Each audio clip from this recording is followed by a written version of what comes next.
Olá, olá meu povo, sejam muito bem-vindos ao primeiro Ericast. Ericast, acho que é um bom nome, é fácil de lembrar, né? Enfim, na falta de nome melhor, usemos este, que é fácil de lembrar, eu sou péssimo para dar nome para as coisas.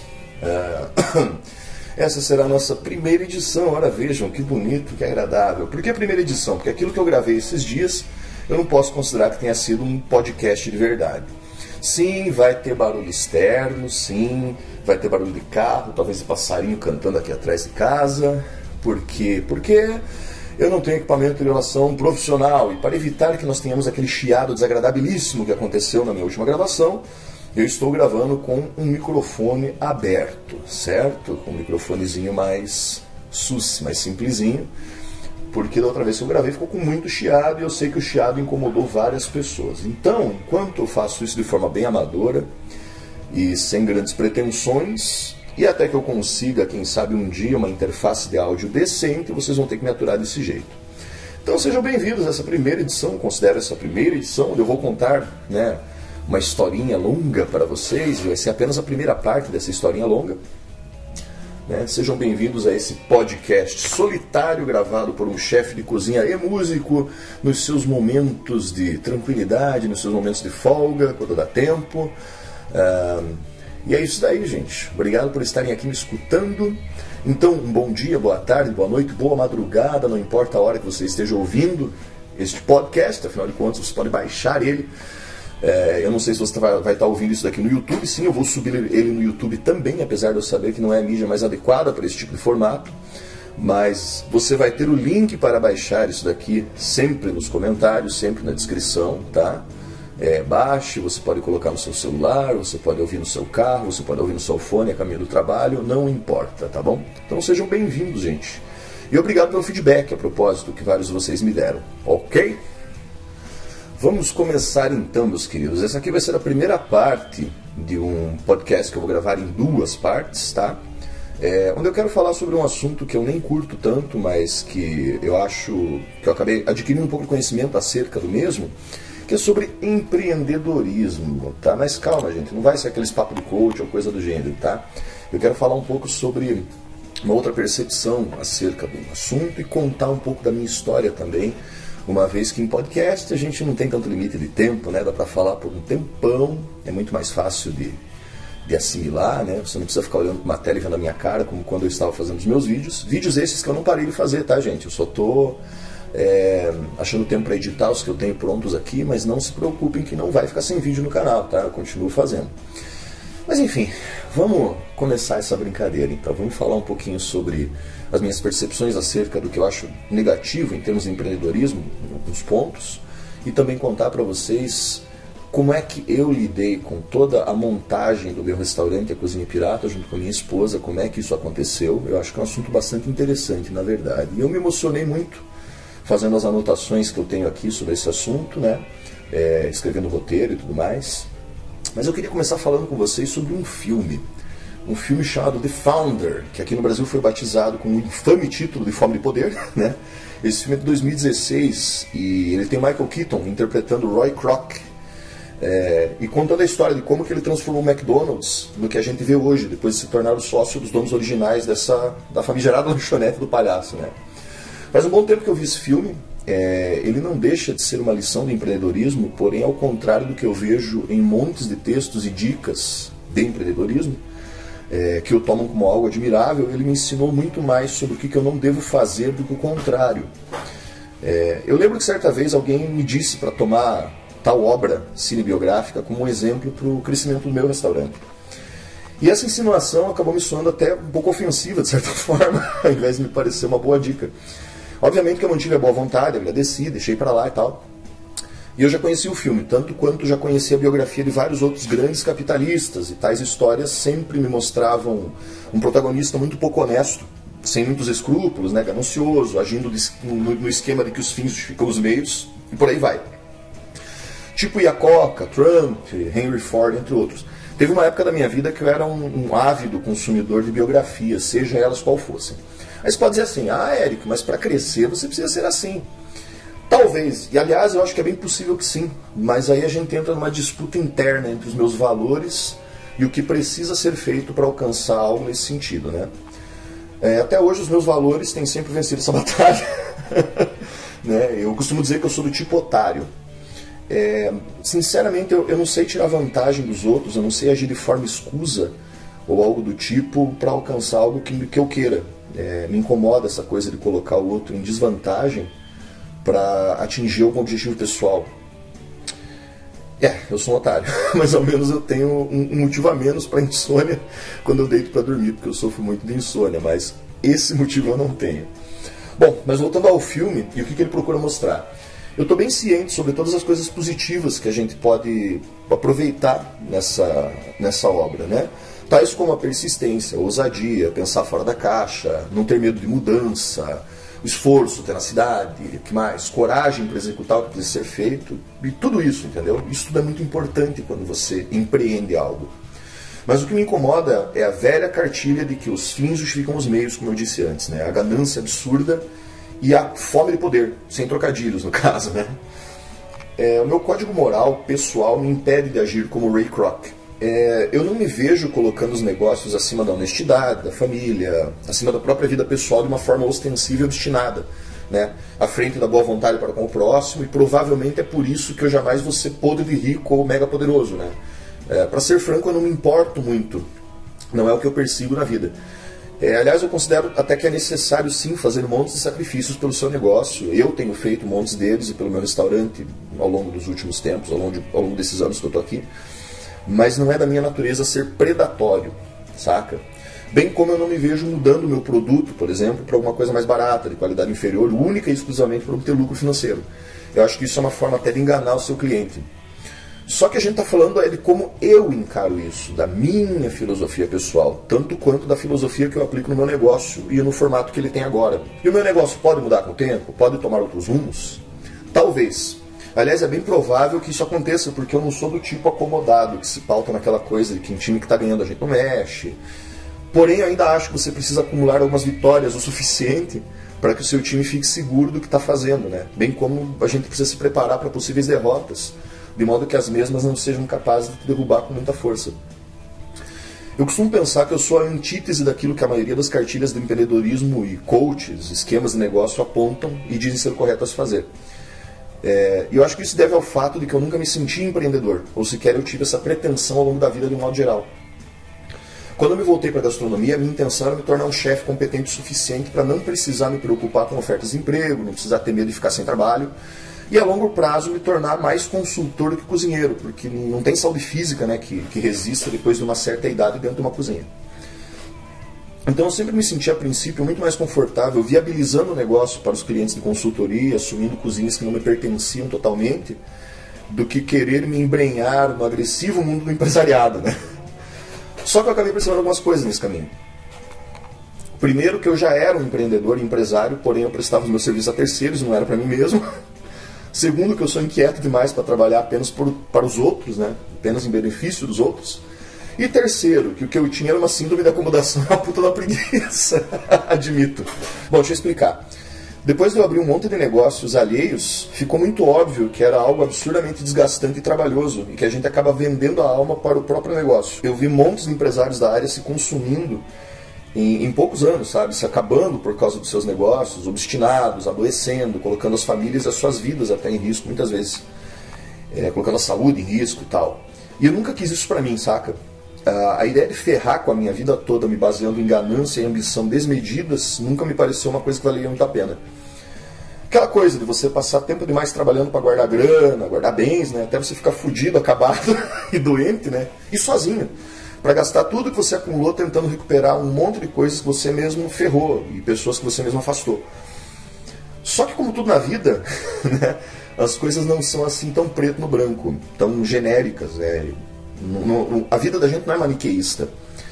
Então a questão é que o meu lado meio punk anarquista não me deixava enxergar de outra forma, né? Não me permitia perceber que dá pra você fazer as coisas sem se tornar um merda corrompido pela ideia fixa de grana e sucesso. E ao meu ver, eu acho que antes de mais nada, a gente precisa dar um jeito de se livrar daquele monte de conceitos que a gente cria, baseado em histórias motivacionais cheias de reviravoltas, do cara que tava na merda, se tornou o dono do mundo, saca? São exceções, são histórias motivacionais justamente por essa razão, né? são incríveis, de fato fazem acreditar mais em si mesmo, fazem acreditar que o Zezinho da esquina, que vendia espetinho de gato na porta do estádio, conseguiu ter uma rede de lanchonetes espalhadas pelo mundo, né? E que por causa disso você também consegue. E isso não é uma inverdade, de fato não é impossível você conseguir uma série de coisas, mas não deixa de ser exceção, né? Então, assim, aquela coisa de que qualquer pessoa pode, ela é real, porém a gente precisa tomar cuidado. Porque, afinal de contas, você tem a tua história para viver, sabe? Tem a tua história para escrever. Não adianta você só querer copiar o trabalho do coleguinha que conseguiu uma boa nota. Não existe fórmula para isso.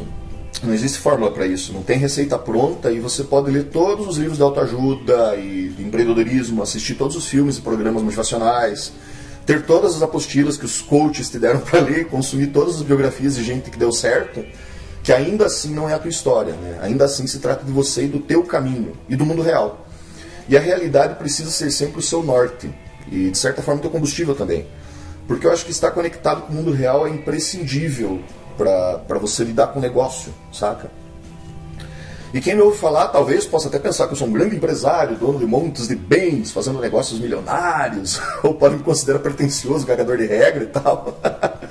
Mas a verdade é outra. Eu sou um microempresário que tem um restaurante pequeno, em sociedade com a minha esposa. A gente trabalha feito cavalo todo dia, né? Eu trabalho esquentando a barriga no fogão e esfriando o balcão de refrigerados lá dos atacadão, né? Por aí, atrás dos melhores preços, dos produtos. É um restaurante que já quase quebrou 2 vezes, que já se ferrou pra caralho, né? E só agora, depois de quase 3 anos, que a gente começou a ter um pouco mais de estabilidade para pagar as contas. Mas ainda assim sem muito lucro, né? Sobrevivendo, mas sempre com as continhas lá, tudo na ponta do lápis, né? Então, que moral que eu tenho para dizer alguma coisa sobre empreendedorismo, né? Bom, o meu negócio ainda está aberto, as nossas contas estão todas em dia, nós não temos débito com fornecedores ou banco, e até aqui a gente sempre foi muito correto, né? Muito honesto, sempre fomos muito idôneos em tudo que diz respeito ao nosso negócio, e tudo está regularizado bem certinho. Eu sei que isso daí é apenas o mínimo que se espera de uma empresa, seja ela qual for o tamanho que ela tenha, mas eu acho que nos tempos que a gente está vivendo, isso daí já é bastante coisa. Já é algo bastante difícil de conseguir, saca? Até pela situação econômica que a gente está vivendo e tal. Isso tudo aí já é uma coisa bem complicadinha. Hoje em dia fazer o teu negócio crescer é muito difícil, né? Bem mais difícil do que anos atrás. Quem tem um negócio, né, sabe como é que é complicado, como que é difícil sobreviver dessa forma, né, sem ficar devendo e tal. Mas enfim, aí é que entra a tal da realidade, né? Tem que saber identificar muito bem quando que é persistência e quando que você está só agindo por base na teimosia e no orgulho. Eu acho que você se colocar numa situação absurda, cheia de dívidas, cheia de problemas, e os cambau a 4, sabe? Só por você ter visto num filme, num livro, ou whatever, que alguém conseguiu vencer essas adversidades e ter um final feliz, não é ser confiante, ousado, persistente, sabe? Muitas vezes é ser irresponsável, às vezes é até ser meio burro, saca? Então, assim, pelo amor de Deus, não pensem que eu ignoro que as coisas possam dar certo e que alguns milagres não possam acontecer. Comigo mesmo aconteceu, né? E eu vou acabar falando sobre isso lá pra frente. Mas não acho muito sábio você se apoiar só nisso, achar que vai ser como naquele filme da Sessão da Tarde, onde no momento derradeiro vai acontecer um Deus ex machina, né, e tudo se resolve. A gente muitas vezes precisa também saber a hora de parar, reavaliar, repensar e até mesmo a hora de partir para outra. Eu vou pegar um exemplo corriqueiro e bem genérico, que eu vi mais de uma vez acontecer quando eu ainda prestava consultoria para restaurante, para bar, para abertura de comércio e tal. Bom, o empresário resolve abrir um negócio, né? Um restaurante, por exemplo. Aí ele se pauta nessa coisa de que tem que ter pensamento positivo, tem que ser persistente, tudo essa galhofa que a gente ouve por aí, né? Ele acha que isso vai ser o suficiente. O cara contrata um consultor, no caso eu, para fazer a minha parte, que é basicamente lidar com tudo que diz respeito à questão de alimentos e bebidas, cozinha, compra, salão, contratação e treinamento de equipe, gestão da cozinha, enfim, tudo que diz respeito a esse setor do restaurante. E daí, em algum momento, depois de muito trabalhar, discutir, conversar, trocar ideia com o dono do estabelecimento, tentar cortar algumas ideias, colocar outras, colocar as coisas em prática e finalmente abrir o negócio, as dívidas começam a acumular. E para quem não sabe, isso pode acontecer de uma forma muito rápida e muito traiçoeira, né? Vou fazer um parênteses aqui para explicar como é que isso pode acontecer dentro de um restaurante, por exemplo, de uma forma bem grosseira em linhas gerais, tá? Só a título de compreensão, beleza? Se você tem capital inicial para abrir um negócio, o mesmo tem que ser dividido pelo menos em 4 partes num primeiro momento. para você poder começar a desenhar o teu plano de negócio, tá?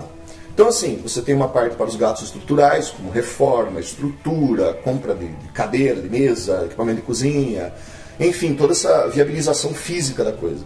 A outra parte é destinada à burocracia, né, documentação, gastos que vão vir com vistoria, vigilância sanitária, serviços do tipo, contratação de nutricionista, que hoje em dia precisa e tudo mais, todas essas coisas. Outra parte é para você gerar um fundo de reserva para qualquer eventualidade, isso é bem importante. E por fim, a última parte precisa ser o seu capital de giro para no mínimo 1 ano de funcionamento sem visar lucro imediato.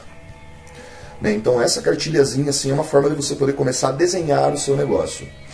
E o erro ele acontece muitas vezes na hora de dividir esse capital inicial que o empresário tem. Que o mais comum é você fazer o caminho inverso, você gasta demais com estrutura, acaba gastando ainda mais com burocracia, e daí quando você precisa pensar no capital de giro, você já comprometeu boa parte do teu orçamento. E o fundo de reserva acaba às vezes nem aparecendo, nem entrando nessa equação aí. Então isso pode complicar muito as coisas, se você não for muito ligeiro aí com as suas contas, saca? Bom, e aí o que eu vi acontecer várias vezes, como eu disse para vocês anteriormente, né? O ego, o orgulho, a teimosia acabam tomando frente. Daí o empresário em questão, que já está descapitalizado, ele insiste mesmo quando ele não tem mais condições de manter o negócio funcionando. E aí acaba pegando empréstimo, levantando empréstimos grandes e tal, com a intenção de pagar usando um lucro que ele ainda não está nem perto de obter. E muitas vezes o cara acaba fazendo isso por não querer admitir que errou, que vacilou, que não tinha experiência, que acabou quebrando por causa disso, sabe? Ah, mas você fechou, né? Ah, mas você fechou, né? O que houve? Ah, porque eu vi que não era pra mim, então eu resolvi fazer outra coisa, né? Eu vendi tudo enquanto tava bem. E na maioria das vezes isso é uma baita de uma mentira, cara, uma lorota, sabe? Só pra você não admitir que faliu, que quebrou, que deu ruim. E não tem nada errado em admitir que você não conseguiu, sabe? Cara, a gente erra. Quantas pessoas que são donas de empreendimento, que tem grana hoje em dia, que tem uma boa condição, que tem o seu negócio de sucesso hoje em dia, não abriram e fecharam vários negócios, não se ferraram pra cacete, entendeu? Então assim, fazer o que? Admite que deu alguma coisa errada, tenta resolver essa situação dentro de você, entendeu? A pressão social não pode ser o teu guia nisso, sabe? Ela só vai servir para te fazer adoecer e fazer pensar que você precisa cumprir as expectativas alheias e não as tuas, não as do teu negócio. O que me leva a falar sobre o nosso caso com o nosso restaurante. E é aí que eu começo a contar uma historinha muito interessante, né? Como é podcast, não tem problema ser longo, então agora finalmente eu posso contar tudo de uma forma um pouco mais detalhada, né? E com isso compartilhar uma experiência que, ao meu ver, pode ser útil para várias outras pessoas, sabe? Tanto de acertos quanto de erros. Por isso que eu resolvi dividir este programa em 2 partes, porque é uma história bastante longa e eu quero contar ela de forma um pouco mais detalhada do que eu fiz em alguns vídeos, em alguns textos, né? Bom, a Cozinha Pirata, ela teve o seu embrião dentro de casa. Foi meio que um parto caseiro, assim, né? E foi eu e a Mariana que fizemos o parto, né? Eu e a Mariana que fomos os parteiros da Cozinha Pirata. Bom, eu e a Mari, a gente estava começando uma espécie de ano sabático, porque a Mariana tinha acabado de sair do emprego dela, que ela já estava 5, 6 anos quase. Eu tinha acabado de sair de um outro emprego que eu estava prestando consultoria, daí assumi como chefe, acabei saindo fora. Só que a gente é muito inquieto, né? E como eu cozinhava muito em casa, depois de ter saído desse último emprego aí, os amigos começaram a sugerir que a gente podia servir refeições em casa mesmo, sabe? Cobrava uma taxa para cobrir os custos e avisava a galera. Então, assim, pareceu divertido, né? A gente acabou abraçando o conceito de anti-restaurante. Dá um Google aí pra você ver o que é anti-restaurante. É um conceito bem bacana. E que é basicamente fazer comida sob demanda, para quem faz as reservas antes, né? A gente usava o WhatsApp para isso, então todo dia, de segunda a sábado, a gente servia almoço na sala de casa, num bifezinho, para quem entrasse em contato. Então as pessoas entravam em contato com a gente, faziam reserva um dia antes, recebiam o cardápio e tal, a gente mandava o cardápio, as pessoas faziam reserva e tal, e vinham almoçar com a gente no dia seguinte, né? Era algo bem simples. Então em cerca de uma semana a gente reformou a sala do apartamento, que era bem grande, colocamos 2 mesas com 10 lugares cada uma, a gente decorou super bonitinho, né? Se vocês forem lá na página da Cozinha Pirata, acho que ainda tem umas fotos lá. E daí a gente montava esse bifezinho, sempre se baseando em sazonalidade, em produtos mais frescos, de maior qualidade e tudo mais. E era isso daí, né? Avisava a galera pelo aplicativo e a galera vinha. Foi bem por um tempo, mas como era apartamento não dá para ser assim para sempre, né? Então a gente não queria causar problemas no condomínio, Daí a gente resolveu então parar de servir lá e passamos a realizar apenas entregas. Até que um dia, por brincadeira, a gente começou a pensar, né? Pô, vamos alugar uma casa grande, que daí a gente mora nos fundos e faz o restaurante na frente. O que você acha? Né? Bom, nessa brincadeira aí, 15 dias depois a gente já estava se mudando. Tá, nem tanto assim. 15 dias depois a gente já tinha alugado a casa e estava se preparando para iniciar a nova fase, né? E assim, com algumas economias, a gente se lançou em cima dessa ideia com tudo, assim, com os dois pés no peito. É óbvio que nós não seguimos as regras que eu mesmo sempre usei na minha prestação de serviços, essas que eu falei antes, né? Porque afinal não é como se a gente tivesse grana para fazer tudo do jeitinho que a cartilha da prevenção de riscos ensina. Mas era o caminho que a gente tinha, né, cara? Então, é por isso que eu sempre digo que não existe fórmula, né? Não tem receita de bolo para o negócio. O que a gente faz é procurar formas de conter riscos, né, e maximizar os acertos dentro do possível. Então, em tese, quanto mais a gente se preocupa com aquela parada que eu falei para vocês, de fazer a divisão do teu capital inicial em 4, né, que eu citei agora há pouco, quanto mais a gente leva isso em conta, maior é a chance de você começar o teu negócio com mais saúde financeira. Só que eu e a Mariana, a gente teve que dar um salto de fé, né? A gente arriscou pra caralho. A gente assumiu o risco com o cu na mão, assim, morrendo de medo de dar tudo errado e cientes de que essa possibilidade existia, sabe? De que o risco de a gente não dar certo era enorme. Só que eu acho que exatamente aí é que entra aquilo que eu disse sobre assumir riscos de forma consciente, sem achar que você vai se tornar mais um caso de sucesso retumbante, que nem o que a gente vê nos filmes e histórias motivacionais por aí. No nosso caso, a intenção era conseguir fazer o negócio se manter e depois disso trazer algum lucro, até modesto, mas que nos desse a possibilidade de viver numa boa, sabe, de forma digna. A nossa intenção era essa. E para isso foi necessário um planejamento muito ágil, né? Só que o mais preciso e disciplinado possível dentro das possibilidades que a gente tinha. E é aí que entra o cérebro privilegiado da senhora minha esposa Mariana, que ela tem uma mente extremamente afiada para tudo que envolve burocracia, controle financeiro. Mariana trabalhou muitos anos com estatística, com planilhas, com tabelas, entendeu? O trabalho da Mariana sempre foi um trabalho bastante matemático, apesar dela ser da área de marketing e publicidade, mas ela trabalhava justamente com a parte chata, né? Trabalhou com social media há muito tempo, mas principalmente com a parte estatística, com a parte mais, como é que eu posso dizer assim, com a parte mais exata do negócio, né? Assim, nada disso seria possível sem ela, isso eu tenho plena certeza. Mas vamos falar um pouco em linhas gerais de como que a gente planejou a coisa toda para que vocês possam compreender. Basicamente o que a gente fez foi somar toda a capacidade analítica, administrativa e organizacional da Mari com todo o meu know-how de 20 anos trabalhando com gastronomia, tanto como cozinheiro e chefe, como consultor. E daí, uma vez decidida a questão de meter o louco, né, alugar casa e montar um restaurante, a gente precisava pensar em como fazer isso dentro das possibilidades que a gente tinha e também do orçamento bem modesto do qual a gente dispunha naquela época. E a pergunta crucial quem fez foi a Mari. Ela perguntou para mim assim, amor, será que a gente consegue reformar uma casa e transformar em restaurante por conta própria, sem contratar muitos serviços, em, sei lá, uns 40 dias mais ou menos, porque senão a gente não vai conseguir abrir e a gente vai ficar sem dinheiro. E a minha resposta de louco foi, sim, a gente consegue. Bom, para quem não sabe, gente, eu sou uma espécie de seu Madruga, né? Eu já tive muitos empregos diferentes ao longo da vida, paralelo à gastronomia e à música, eu já fiz muita coisa. Então, assim, eu acabei adquirindo várias habilidades e vários conhecimentos, principalmente de trabalhos manuais, de marcenaria, carpintaria, serviço de pedreiro, o que mais? Eletricista, encanador, todas essas coisas eu já fiz um pouco na vida. E assim a gente acabou escolhendo um imóvel baseados principalmente na estrutura, né? De alguma coisa que não precisasse passar por grandes reformas estruturais e não demandasse muito gasto com coisas que iriam custar muito caro, né? Tipo, é claro que a gente levou em conta a localização, potencial de público, o custo do aluguel, fizemos toda uma rápida análise disso, mas era importante que fosse um imóvel onde a gente pudesse morar e também construir um restaurante. E a gente escolheu essa casa por ter dependências que poderíamos transformar em um lar, né? Para a gente poder morar. E mesmo assim não perder espaço para o restaurante propriamente dito. Sem falar que a cozinha em si já tinha uma estrutura praticamente pronta, o que economizaria uma baita na grana, né? Então já tinha duto para coifa, já tinha bancada, prateleira, saída de gás, né? Fiação para equipamento. Então, assim, a gente precisava reformar tudo, mas a estrutura, que seria o mais caro, já existia no local, porque já havia sido um restaurante antes.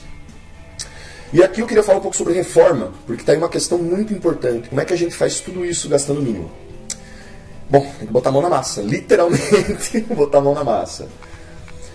Bom, uma vez alugada a casa e com as chaves na mão, todo santo dia, às 6 da manhã, assim, na primeira luz do dia, a gente estava aqui limpando entulho, podando árvore, cortando grama, fazendo jardinagem, fazendo lista do que precisava ser reformado, reparado, trocado, e ao mesmo tempo a Mari se dividia entre me ajudar em todo esse serviço mais físico, mais pesado, né? Se dividia entre estar nessa correria e resolver um monte de coisa com o celular na orelha o dia inteiro, sabe? Tipo burocracia, água, luz, aluguel, até o começo da documentação para a gente poder regularizar o restaurante, né? E nos primeiros dias a gente trabalhava até mais 6 da tarde, ou enquanto houvesse claridade do dia, porque a gente demorou para conseguir ligar a luz, demorou pra caramba, isso inclusive foi o que atrasou ainda mais o negócio, né? E além de acho que na primeira semana, se não me engano, a gente tinha que trazer água, um galão de água de casa, né, do apartamento, para poder fazer limpeza, porque a gente não tinha conseguido também ligar a água. Mas a vontade de trabalhar era tão grande e a necessidade de correr contra o tempo era gigante, então a gente não podia se dar o luxo de ficar esperando ligarem a água, ligarem a luz, porque senão a gente ia se ferrar. Então assim, eu passava uma parte da noite, antes da gente se mudar para cá definitivamente, né, eu ficava procurando tutorial de tudo que tivesse a ver com reforma, de coisas que eu precisava fazer na casa. E no dia seguinte eu trabalhava feito um doido, aplicando tudo que eu tinha aprendido e anotado, né, das coisas que eu ainda não sabia. Então assim, pra vocês terem uma ideia, eu fiz as tintas para pintura interna, seguindo receita que eu achei na internet. Eu fiz as tintas à base de cal e corante para os muros e pintura externa. Ferrei com meus pulsos, com os meus dedos parafusantes, parafusando um monte de coisa da casa. Eu tinha tanto parafuso e prego nessas paredes aqui que eu acho que dava para montar uma casa nova. Que mais? Coloquei luminária, lixei, pintei parede. A gente demoliu parede da casa por conta própria, na marreta, cara. A gente tirou porta para recuperar, o que não dá para recuperar a gente foi jogando fora para trocar. E as nossas famílias foram uma ajuda incalculável, né? Porque, tipo, o meu pai é marceneiro, então ele construiu todas as nossas mesas, nosso balcão de atendimento, vários móveis que a gente precisava. Outros móveis a gente comprou de segunda mão e a gente mesmo restaurou, pintou, né? A gente consertou. Além de todo esse trabalho interno, a gente também tinha um monte de compra para fazer. Então era material de pintura, material elétrico, marcenaria, hidráulico, lâmpada, que mais? Vedante, silicone, cara, uma infinidade de coisa. Um monte de compra de equipamento de cozinha, panela, o que mais? Pediu fogão pela internet. Os poucos serviços que a gente contratou, porque a gente não tinha como fazer por conta, a gente tinha que ficar em cima, né? Tipo instalação da coifa, arrumar o quadro de luz, alguns outros serviços de pedreiro que eram mais complexos que eu não podia fazer sozinho, né? Então, putz, cara, aquele uninho da Mari, acho que nunca andou tanto, carregou tanto peso na existência dele. Tipo, a gente foi buscar umas cadeiras mais baratas lá em Contenda, quem é aqui de Curitiba sabe, é uma pernada, né? E quase sem gasolina no tanque. A gente foi pesquisar louça mais barata em Campo Largo, a gente foi atrás de fornecedor de atacadão para compra em São José, em Pinhais, na região metropolitana. O que me faz citar uma outra coisa de enorme importância, que faz toda a diferença do mundo quando você está abrindo negócio. Pesquisa de preço de produto. Cara, você tem que pesquisar muito a fundo, sabe? E tem que ter a mente aberta para muitas vezes você mudar alguma coisa no meio do caminho para algo menos caro, sabe? Mas que chegue perto do que você tinha planejado. Então muitas vezes você vai precisar repensar algumas coisas no meio do caminho, saca? Sem perder o teu foco, mas se organizar, porque senão a grana acaba, né? E finalmente, depois de tanto sufoco, mais sufoco. Licença da vigilância sanitária, meio ambiente, bombeiro, alvará, dedetização, telefone, internet, caralho, cara. Tudo que era relacionado à nossa casa também, porque a gente ia morar aqui. Então, putz, cara, eram as coisas do restaurante, as coisas da nossa casa, e a gente sempre deixou tudo muito separado. Isso é uma outra coisa muito importante. Se você tem o seu negócio junto com o seu lar, com a sua casa, com a sua vida pessoal, você precisa aprender a separar essas duas coisas, sabe? As tuas notas de compra do teu restaurante, da tua loja, do que quer que seja que você tenha junto com a tua casa, tem que ser tudo separado, cara. Não existe esse negócio de, eu vou lá no estoque do restaurante e pego um negócio pra gente comer em casa. Tudo você tem que controlar, sabe? Mesmo que você pegue alguma coisa, você tem que ter um controle disso. Então a gente tem tudo separado, as notas do que a gente compra para o restaurante, as notas do que a gente compra para nossa casa, o cartão, os cartões que a gente usa para o restaurante e a conta do banco do restaurante separado das nossas contas pessoais. Às vezes acontece de você comprar uma coisinha pessoal junto com a compra do restaurante. Às vezes acontece você comprar alguma coisa no restaurante no teu cartão pessoal, mas tudo isso tem que ser controlado e regulado da forma mais precisa possível, porque isso faz muita diferença no final do mês, sabe? A hora que você vai lá bater o teu fechamento de mês, cara, isso daí faz uma puta da diferença, saca? Você enxerga a realidade do teu negócio. Mas enfim, voltando às correrias do restaurante, aqui eu queria abrir um parêntese para falar sobre o tamanho da fibra e força da minha esposa. E do quanto que a minha mãe e meu pai são guerreiros pra cacete, velho, sabe? Tipo, eles estão do meu lado dando um suporte inestimável. Depois que as reformas da limpeza, finalmente, depois de quase 30 dias trabalhando feito louco, a casa estava pronta para que a gente pudesse mudar. Só que eu tinha 2 shows com a minha banda fora daqui de Curitiba, em Santa Catarina, e já estava marcado. E, cara, era uma graninha boa, sabe? Não dá pra desperdiçar grana, principalmente porque a gente ainda tinha um monte de gasto, tinha várias coisas. Então, assim, era uma graninha bacana. Então, assim, eu já estava me preparando pro show, tava lá em Santa Catarina, a Mariana me mandou uma mensagem: amor, acho que eu vou fazer a mudança hoje. Bom, eu estava em outro estado, não tinha nada pra fazer. Eu falei: Mari, então faz o seguinte, cara, ligue pra minha mãe e pede uma força. Então, assim, enquanto eu tava viajando a trabalho com a banda, a Mariana e os meus pais fizeram a mudança toda, cara. Tipo, foi foda, cara. Eles devem ter eles ferraram pra cacete fazer essa mudança. Bom, depois disso foram mais vários dias limpando, organizando, ajeitando a decoração, pintando mesa e cadeira, finalizando reforma, né? Coisas mais de acabamento e tal. Eu e a Mariana, a gente pintou e invernizou todas as mesas e balcões. O pai ajudou para colocar as portas, né? E no serviço de carpintaria e marcenaria. A mãe ajudou pra caramba com limpeza, minha sogra e meu sogro ajudaram pra caramba com o custo de algumas despesas imprevistas que a gente acabou tendo, né? Eu fiz os reparos elétricos, hidráulicos, então. Finalmente a gente tá se preparando para abrir. Aí vieram o quê? As compras de comida, organização da despesa, montagem de cardápio, ficha técnica para preparo, o que mais? Compra de material para o salão, guardanapo, pacotinho para talher, todas essas coisas, né? E aí, finalmente a gente abriu. E aí finalmente veio alívio, né? Só que não. Não mesmo. Porque agora a gente tinha que fazer o negócio dar certo, né? Tinha que pagar as contas fixas, tinha que pagar o material e tudo mais. Então a gente só tinha capital para manter o negócio por 6 meses sem entrada de faturamento. Então, assim, que nem eu disse lá atrás, você tem que ter capital para manter o teu negócio por no mínimo 1 ano. A gente tinha para manter 6 meses, cara. Como eu disse, foi mais uma coisa que a gente arriscou. E o detalhe é que a gente não tinha um fundo de reserva, que é um erro que eu sempre critiquei nos meus clientes, mas que eu acabei não aplicando. Por quê? Porque a gente não tinha como. Então, assim, a gente tinha plena consciência do quanto isso era arriscado, mas, cara, era o que dava para fazer. Então, basicamente, o planejamento que nós fizemos foi baseado no que eu já tinha de experiência em outros negócios, né? Que foi trabalhar dentro de uma situação de risco, porém que não fosse impossível, né? Ou seja, fazer o negócio pagar suas próprias contas em pelo menos 1 ano e meio, de forma integral e estável, levando em consideração nesses 6 meses que a gente poderia não ter lucro nenhum e nem conseguir pagar as contas, para que então a gente começasse a trabalhar para obter lucro.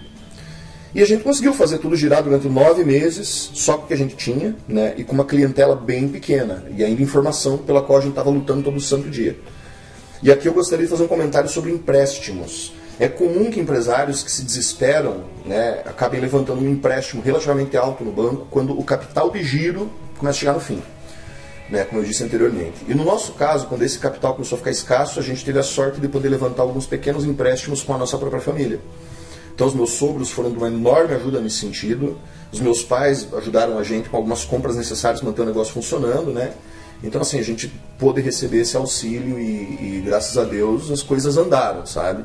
Mas foram empréstimos pequenos, entendeu? Esse que é o ponto. Porque se você vai no banco, cara, você levanta um empréstimo, sei lá, desproporcionalmente grande às vezes. E aí é muito complicado de pagar. E aí também eu acho que a gente precisa falar sobre imprevistos, sobre medo, sobre desânimo, sobre a possibilidade de ter que encerrar o negócio. Em 1 ano, as coisas não estavam exatamente bem, sabe? A gente não tinha conta atrasada, né? Tava tudo certo. Só que assim, as nossas famílias não podiam ficar levantando empréstimo pra gente o tempo todo. E fazer um empréstimo do banco pra gente era algo que a gente nem cogitava, sabe? Pelas razões que eu já expliquei até aqui, sabe? Tipo, fazer empréstimo pra banco é caixão, velho. Se a gente já tava numa situação complicada, levantar um empréstimo bancário, nossa, velho, ia demolir a gente. Só que daí, de repente, pouco a pouco a clientela foi aumentando, exatamente como a gente tinha planejado no começo, né? Então, assim, o nosso medo foi virando esperança, finalmente a meta de público diário estava praticamente chegando ao que a gente precisava, e a gente estava bem feliz, receoso, com o cu na mão, mas estava vendo as coisas melhorarem. Então assim, basicamente a casa estava ficando cheia nos finais de semana da feijoada. Então assim, a situação estava da seguinte forma: a casa estava cheia nos finais de semana da feijoada, né? A gente conseguiu emplacar a feijoada. Estava tendo um público bacana se formando durante a semana, tinha cliente fixo que já estava aparecendo, tinha uma clientela se formando, vários clientes foram se tornando nossos amigos e divulgadores do nosso restaurante, então as coisas estavam começando a dar certo. Mas a vida é uma caixinha de surpresas. Aqui do lado tinha, né, havia e ainda há uma obra acontecendo. Então assim, essa obra já vinha nos causando muito incômodo por causa do barulho e da sujeira, né? Principalmente durante o almoço. Então os caras derrubavam coisa no telhado, sujavam toda a nossa calçada, faziam barulho com as máquinas durante o horário do almoço com o cliente aqui dentro.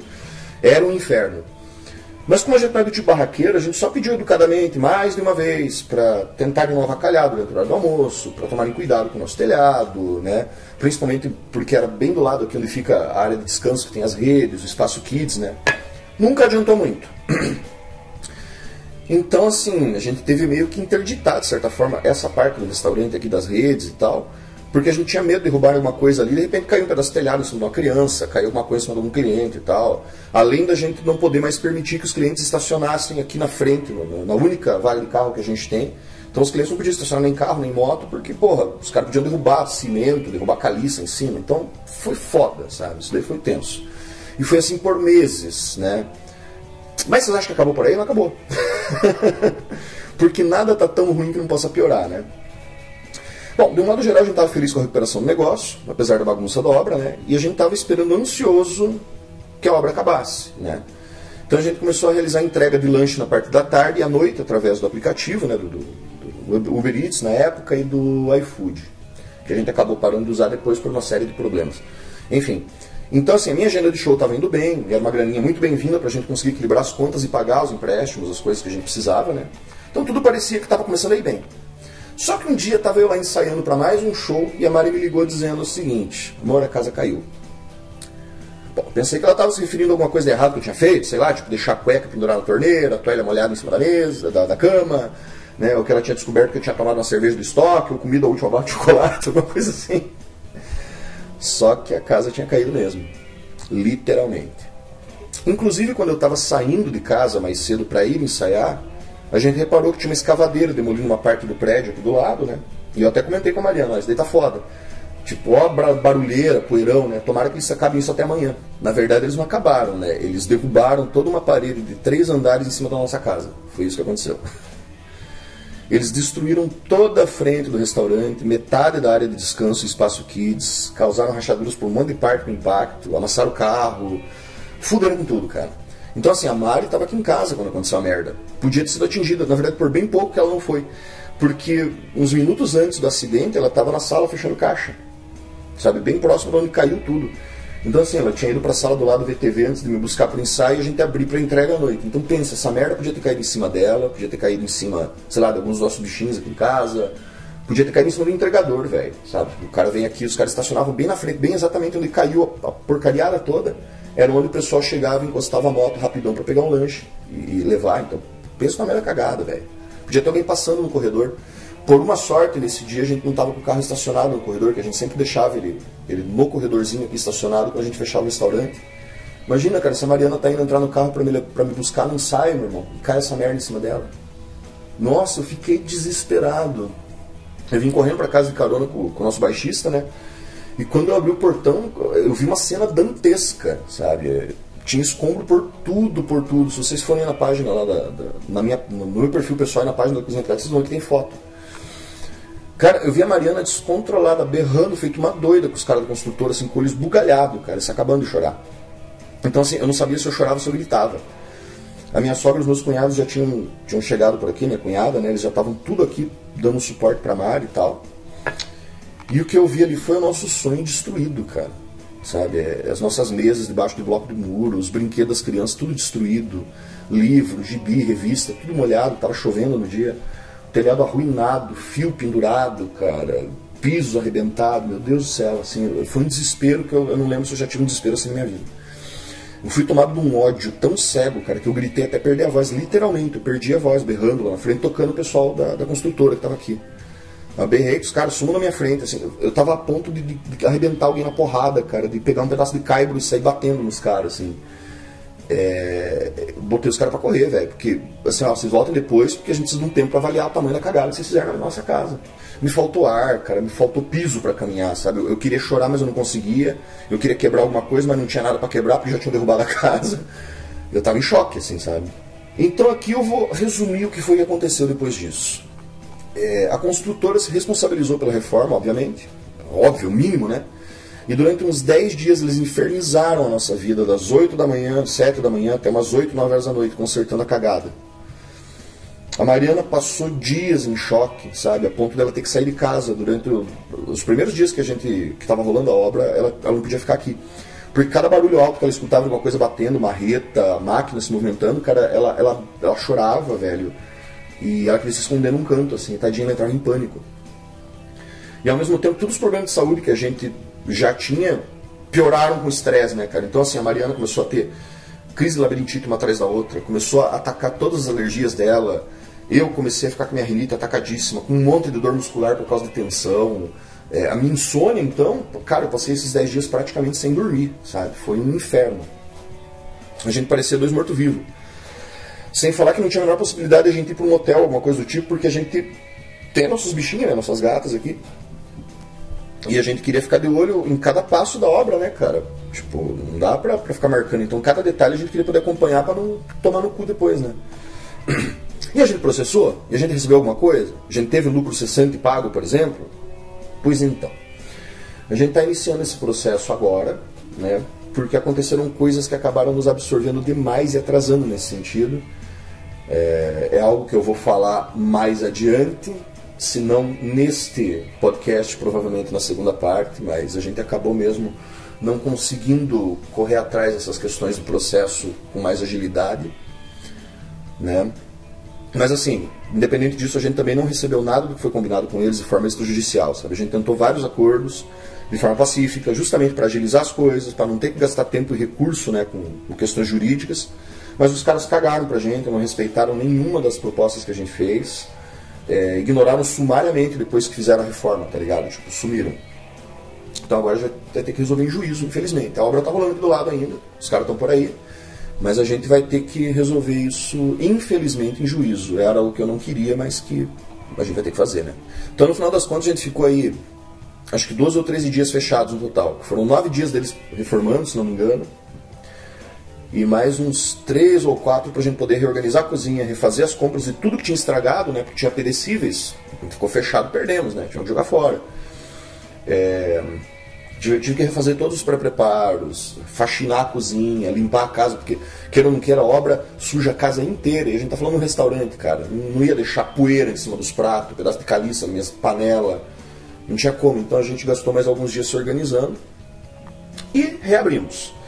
A princípio, muito esperançoso, né? Porque estava indo tudo muito bem antes da cagada acontecer. Só que tem um lado ruim, né, cara? O lado ruim do meu caso, de ter trabalhado em restaurante por muito tempo, é saber que ia dar ruim, sabe? Quem tem negócio sabe disso. 12 dias fechado, 13 dias fechado num período de movimento, que no caso ali ainda era perto do carnaval, que é uma época que tem bastante fluxo por aqui, pode ser uma coisa quase fatal pro negócio. Então, assim, os clientes habituais não vão ficar batendo na tua porta todo dia perguntando quando vai abrir de novo, não vão ficar olhando tua página do Facebook toda hora para ver se vocês já reabriram. Sem falar que quem passava na frente e viu uma obra daquele tamanho, cara, tudo demolido, o cara pensa que, sei lá, eles fecharam um restaurante, velho. Tipo, fecharam de vez e venderam. A empresa do lado comprou e vai fazer estacionamento, vai fazer alguma outra coisa, entende? Então, assim, e mesmo avisando pela página, o Facebook não tem como você evitar a evasão de clientela quando uma merda dessa acontece. Então, assim, foram dias muito difíceis ali pra frente, muito difíceis mesmo. Estaca zero total com a clientela, sabe? Ia ter que começar todo esse trabalho de captação de cliente de novo. Só que agora no modo bem hard, né? Eu já tava no modo hard, agora eu tava no modo nightmare, tá ligado? Extra hard. Descapitalizado, né? Porque, afinal de contas, a gente também teve gasto, né? E conta ao longo dos dias fechados. Né? Se não tem fluxo de caixa, a grana não entra. Se não entra a grana, você não tem dinheiro. Você tem que gastar do dinheiro que você já quase não tem, porque as contas continuam vindo, né? Tipo, o aluguel tá lá, a água e a luz estão lá, fornecedor tá lá para pagar, então não dava, né? Até que um dia, tava quente, assim, um diazinho quente, meio nublado, eu trabalhei que nem todos os dias, sabe? Eu fiz a minha comida com o mesmo carinho, o mesmo amor de sempre. A Mariana limpou o salão, arrumou as mesinhas com aquele mesmo empenho e cuidado dela, sabe? A Mariana é uma pessoa super cuidadosa. Então a gente, como de costume, cara, tudo certo, fizemos tudo do mesmo jeitinho. E a gente teve um cliente naquele dia, só um. Mano, aquilo me fez querer deitar no chão e pedir pro gato jogar areia em cima, tá ligado? A gente fechou o restaurante no horário de sempre, em silêncio, os dois assim, cara, a gente quieto, tá ligado? Daí a Mari saiu, foi levar minha mãe num evento, que a minha mãe é contadora de histórias, né? Daí a Mari falou que ia dar uma carona pra ela, foi buscar minha mãe e tal. E eu fiquei sozinho em casa, cara, numa tristeza, na deprê. Tava na mó bad. Daí eu sentei na frente do computador e escrevi um texto desabafando sobre a situação, né? Nada de novo porque vocês sabem que eu sempre escrevo no meu Facebook. Quem me acompanha por lá sabe que eu trato o perfil quase como um blog. Então não é como se fosse alguma novidade. E aí, depois disso sentei no sofá da sala e acabei pegando sono, que eu tava podre, cansado, né? Estresse ainda e tal. Mais ou menos uma hora depois eu acabei acordando com o barulho das notificações do celular, cara. Não parava de apitar. E o aparelho tava até quente, tá ligado? Tava quase travando. Aí eu fui ver o que era, né? Sentei no computador, o celular já tava travando e tal. E de alguma forma o tal do texto tinha viralizado, né? E um monte de gente tava dizendo que ia vir almoçar com a gente no dia seguinte. Bom, a primeira coisa que eu fiz foi falar com a Mariana pelo WhatsApp pra ela ver o que estava acontecendo, né? Tipo, porra, cara, tipo 900 compartilhamentos, 1000 compartilhamentos. Eu sei que no final dessa noite, um pouco antes de eu ir deitar, cara, tinha quase 3.000 compartilhamentos do bendito texto, cara. E um monte de gente dizendo que ia almoçar aqui no dia seguinte. E vocês sabem, gente, eu tô na internet faz tempo. É óbvio que nem tudo que viraliza na internet se torna alguma coisa real. A gente sabe disso. Nem tudo que é viral na internet vai se tornar algo físico, sabe? Então eu olhei para aquilo e pensei, bom, vamos botar o pé na realidade. Teve muito compartilhamento? Teve. Viralizou? Viralizou, óbvio. No mínimo eu vou ter algum movimento amanhã, né? Então, baseado nisso, o que eu fiz? Me enfiei na cozinha e fiquei até de madrugada cozinhando o restinho que eu tinha no meu estoque já estava baixo, para poder dar conta no dia seguinte, que eu pensei, porra, amanhã vai vir, sei lá, uns 40, 50 pessoas. No dia seguinte, a gente contabilizou aproximadamente 90 pessoas aqui. Dessas 90 pessoas, acho que eu consegui atender só mais 50, 60. A gente teve que chamar uma amiga nossa para trabalhar no dia seguinte para ajudar. Cara, foi um caos, velho. Foi um caos. Tinha o pessoal da reportagem aqui, da RPC, do jornal e tal. Foi louco demais, cara. Foi muito louco. Eu me fudi. Mas isso nos deu um fôlego novo, cara, que era exatamente o que a gente precisava. Então, resumidamente, isso meio que salvou o nosso negócio. Mas, aqui eu digo pra você que se você quiser ouvir a continuação dessa história, me acompanhe por aqui e espere o próximo episódio para eu poder continuar, porque certamente eu vou precisar de um outro podcast inteiro para falar sobre isso, explicar como é que foi essa loucura toda, como é que a gente lidou com isso. E aí também a gente termina essa nossa conversa sobre essas questões de empreendedorismo, de como que um cara como eu e a minha esposa nos tornamos empreendedores mais por força das circunstâncias do que necessariamente por desejarmos isso, né? E hoje a gente não se vê mais fazendo outra coisa da vida. Então é isso daí, gente. Espero que vocês tenham gostado dessa primeira edição do Ericast. Que nome ridículo, velho. Sou péssimo pra dar nome pras coisas, mas foda-se. Enfim, quem sabe o dia muda, né? Então eu espero vocês aqui no próximo, tá? Espero que vocês tenham gostado até aqui, tenha sido legal pra vocês. Um abraço enorme pra vocês. Me sigam no Instagram, no Facebook, no YouTube e nas demais mídias. O link para você baixar este podcast estará aqui na descrição do YouTube, se você estiver vendo no YouTube, tá? Eu agradeço vocês espalharem por aí o meu trabalho, espalharem o que eu tenho feito. Eu estou me divertindo muito fazendo isso agora. E é isso, gente. Um abração para vocês. Saravá, meu povo. Que Oxalá abençoe a todos vocês e até a próxima. Valeu, falou!